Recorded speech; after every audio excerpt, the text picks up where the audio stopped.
बिस्मिल्लाहिर्रहमानिर्रहीम। शुरू करती हूँ अल्लाह पाक के बरकत नाम से जो बहुत बड़ा मेरे मान है तरह हमारा। अस्सलाम वालेकुम, कैसे हैं आप? उम्मीद करती हूँ खैरियत से होंगे और मेरी दुआ है कि आप जहाँ रहें खुश रहें, आबाद रहें, हंसते मुस्कुराते रहें, आमीन। और इसी दुआ से आज की वीडियो का आगाज़ करती हूँ। और आज की मेरी जो वीडियो का टॉपिक है वो राबियाज़ लाइव वालों के लिए है। कल आप लोगों ने भी उनकी वीडियो देखी होगी कि राबिया आंटी का एक्सीडेंट हुआ है, तो अल्लाह पाक से दुआ है कि अल्लाह पाक उनको जल्द से याब करे। लेकिन यहाँ पे ये भी लोग बात कर रहे हैं कि इमन अंकल ने खुद अपनी वाइफ को मोटरसाइकिल से फेंका है। तो जो यहाँ पे बातें हैं, जिनको वीडियोज़ को देखा तो यही ज़हन में आता है कि ज़रूर कुछ ना कुछ ऐसी बात हुई होगी, क्योंकि एक बीवी जब मोटरसाइकिल से पीछे से गिर गई है और जो बाइक चला रहा है वो उसका हस्बैंड है, और उसके हस्बैंड को इतना भी पता नहीं कि मेरी बीवी गिर गई है। कहते हैं मुझे नहीं पता चला कि इसका कौन आया है उसके जो बाइक का यहाँ पे वो क्या कहते हैं वहाँ पे बाइक के टायर में, या उसकी वो जो होता है चेन जो होता है उसमें बाइक का आया, इसका कौन है, तो इसमें ही शायद वो गिर गई है। लेकिन वो कहती हैं कि मुझे नहीं पता चला। ये जो कमेंट्स है ये आप पढ़ सकते हैं। इन्होंने कहा कि तुमने बिल्लियाँ फेंकी हैं, इसमें तुम बीमार पड़ी है, ऐसे ही तुम्हारे साथ अल्लाह पाक कर करे तुम लोगों को। तो ये बातें आप लोग नहीं करनी चाहिए। आप लोगों को ऐसे कमेंट्स आप नहीं किया करें कि इसमें इंसान खुद भी गुनहगार होता है। बहुत बुरा मुझे लगा है कि आप लोगों ने उनको ये कमेंट्स किया है। लेकिन ये यहाँ पे ये लोग करते हैं, मजबूर हो जाते हैं बड़े यूट्यूबर्स। इनको ये डर होता है अगर कल हमने इनकी बात अपने सब्सक्राइबर की ना मानी, हमारी वीडियो पे कोई व्यूज़ नहीं आएगा। ये अल्लाह के दिए हुए पर डिपेंड नहीं करते हैं कि जो अल्लाह पाक ने हमारी किस्मत में लिख दिया हमें वो मिल के रहेगा।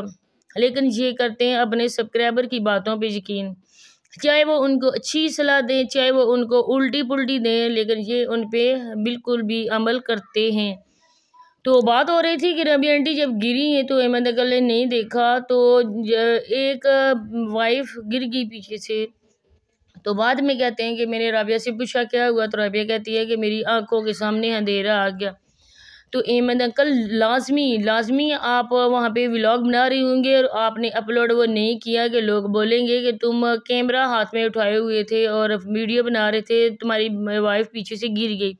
तो 100% यही बात होगी, क्योंकि ये बंदा जब अपने बच्चों को बिठा के लेके जाता है तो ये साथ साथ व्लॉगिंग भी करता है, और जब शहर जाता है, सिटी में जाता है, तो इसकी गाड़ी के आगे कैमरा रखा होता है, मोबाइल, और उसमें वीडियो बन रही होती है। तो मैं कहती हूँ कैसा कानून है जो कोई एक्शन नहीं लेता, कि कानून की सरासर खिलाफ वर्जी है। क्योंकि मोटरसाइकिल चलाते हुए वीडियो बनाना एक ज़हनी मरीज़ इंसान की निशानदेही करता है। जब हम देखते हैं कि वन व्हीलिंग कोई बच्चे कर रहे हों, पुलिस उनके खिलाफ एक्शन लेती है और उनको हवालात में बंद कर दिया जाता है। बाकायदा से एक किया जाता है ख़ास मौक़ों पे, ईद उल फितर या कोई ऐसे भी मौके हों जिनमें कहते हैं कि वन व्हीलिंग नहीं करनी और न ही डबल जो सवारी है वो बैठानी है।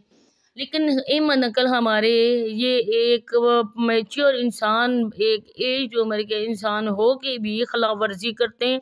मैं कहती हूँ जब कोई इंसान ऐसे कानून की खिलाफ वर्जी करता है तो पुलिस को एक्शन लेना चाहिए। फ़ौरन से पहले उस बंदे को हवालात में बंद कर दें, साथ उसकी वीडियो बना के सोशल मीडिया पे अपलोड करें ये बंदा ऐसे कानून की खिलाफ वर्जी कर रहा है। तब मैं देखूँ कि अहमद अंकल दोबारा फिर कैसे मोबाइल पकड़ते हैं। सॉरी। तो मैं ये कहना चाह रही थी कि आपकी वाइफ है, उनके दम से आपका घर चलता है, छोटे छोटे उनके बच्चे हैं। कभी मैंने राबिया आंटी को अपने बच्चों पे फोकस करते नहीं देखा, कभी उनको पास बैठा के खाना खिलाते नहीं देखा, कभी उनको लाड प्यार करते नहीं देखा। सिर्फ और सिर्फ वीडियो की हद तक ये जो बच्चे होते हैं नज़दीक से भी नहीं, दूर दूर से ही दिखाए जाते हैं। तो आप लोगों का रात दिन सिर्फ और सिर्फ फोकस है ये सोशल मीडिया पे। तो राबिया आंटी आप पीछे जो बच्चे छोड़ के आई हैं ये उन बच्चों की बद्दुआ है, उन बच्चों की बद्दुआ की वजह से आपका आज ये हाल हो रहा है। मैं नहीं कहती कि आपको कोई और बद्दुआ लगी है, आपको ये वो, लेकिन आपको उन बच्चों की बद्दुआ लगी है जिनको बिना कसूर के आप दूसरों के रहम व करम पर छोड़ के आ गई हैं। आप में और साबरा में कोई फ़र्क नहीं है। जैसे साबरा ने किया वैसे आपने किया। आपको तो इधर बच्चे मिल गए, लेकिन उन बच्चों को माँ नहीं मिल सकती। अगर ये बात की जाए ना तो राबिया आंटी समान सर पे उठा लेती है, लेकिन ये 100% मैं प्रूफ के साथ कह रही हूँ कि राबिया आंटी पहले शादीशुदा थी। उन्होंने खुद अपने हस्बैंड के से तलाक नहीं लिया मेरा ख्याल है। इसके बाद ये जो बात मुझे बताई गई है, प्रूफ के साथ बताई गई है कि राबिया भाग के अहमद अंकल के आ गई, और इसके बाद उसके जब इन्होंने इधर आके निकाह कर लिया, उसके बाद राबिया आंटी के पहले हस्बैंड ने तलाक दी। तो मुझे बताएं कि इस्लाम में ये बात जायज़ है?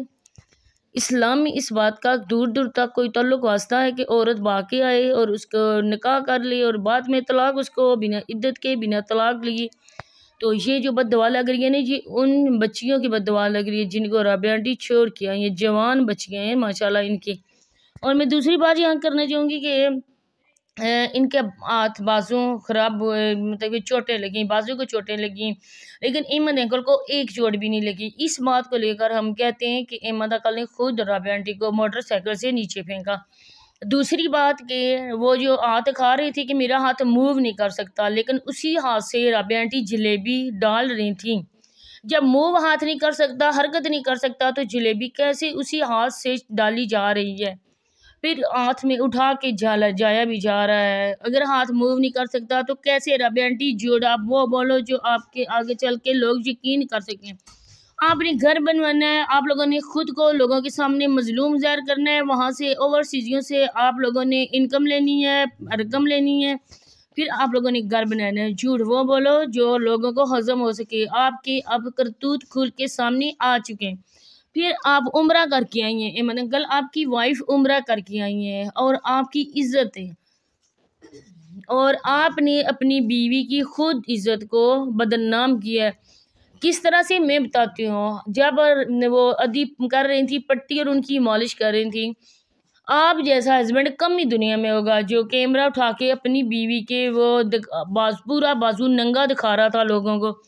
कहते हैं कि मियाँ और बीवी एक दूसरे का लिबास होते हैं। अगर एक जिस्म को चोट लगती है ना तो सारा जिस्म दर्द करता है।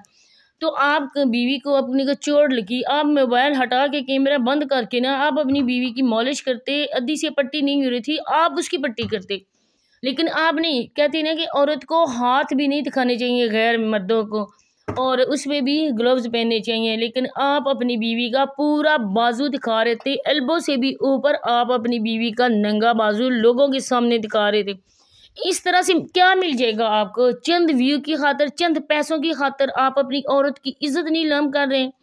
मैं कहती हूँ कैसे मर्द हो आप लोग जो खुद अपने जोरे बाजू पे आप लोग डिपेंड नहीं करते, अपनी बीवियों की कमाई खाते हो आप लोग। अगर आज आपकी बीवी कहे कि मैं अब व्लॉग नहीं बनाऊंगी, अब मैं ख़त्म करती हूँ ये वीडियोस बनाना, व्लॉग बनाना, तो फिर मैं देखूं कि आपकी वीडियो में कितने व्यू आएंगे। जब आप व्लॉग बनाते हो तो लोग कहते हैं हमने नहीं देखना, हमने राबिया का ही व्लॉग देखना है जिसमें राबिया हो। लेकिन आपने बिल्कुल भी इस बात का नहीं है, इवन कि अपनी बच्चियों का भी आपको ख्याल नहीं है। आपकी अक्सा स्कूल क्यों नहीं जा रही, उसका स्कूल क्यों नहीं भेज रहे आप लोग लोगों के सामने अपनी बेटी का जहेज दिखा सकते हो कि हमने ये जोड़ के बनाया है, और लोग बोलें कि जल्दी से बोल दें लोग कि ईमान राबिया आप फिक्र नहीं करो, ये हातिया हमारी बेटी है, हमारी भांजी है, हमारी भतीजी है। हम यूके में क्यों बैठे हुए हैं, ओवरसीज़ पाकिस्तानी जो है हम क्यों कमा रहे हैं? आपके बच्चों के लिए, आपके लिए कमा रहे हैं ना हम। आप रहने दो, हम हादिया की चीज़ के लिए एकदम से भेज देंगे रकम। जब हादिया की आप शादी करोगे, जब आप लोग बोलोगे नहीं पहले भेज दो ना, राबिया ने ये सामान बना के रखना है, राबिया को हो गया है जेज़ फोबिया हो गया है कि मैं अपनी बेटी का जेज़ बना के रखूँ। तो अहमद अंकल थोड़ा सा निशान करता है ना। आप जो कहते हो मुझे राबिया ने कहा था साग बना के दो, आज खुद राबिया का साग बन गया। तो ये बातें बच्चों की तरह अहमद अंकल आप सूट नहीं करती। आप इंतहाई छिछोरे इंसान लगते हो, आप बेतुकी हंसी हंसते हो ना, उस हंसी के जहाँ पे मौका होता है बेमौका हंसी आप हंसते हो। इस बातों को लेकर तो बंदे को पता चलता है कि ये इंसान दो कौड़ी का भी नहीं है। दूसरे पे बात करने से पहले अपने घर बयान में जाके देख लो आप लोग खुद हो क्या। जैसे आप कह हाँ राबिया ने कहा था मुझे मैं तुम्हें साग बना के दूंगी, हाँ आज राबिया का खुद साग बन चुका। तो शर्म आनी चाहिए। आप लोग खुद भी आप जा सकते थे जलेबी देने के लिए, और जलेबी से पहले दुआ होती है फिर जलेबी होती है। इसी के साथ चाहती हूँ इजाज़त।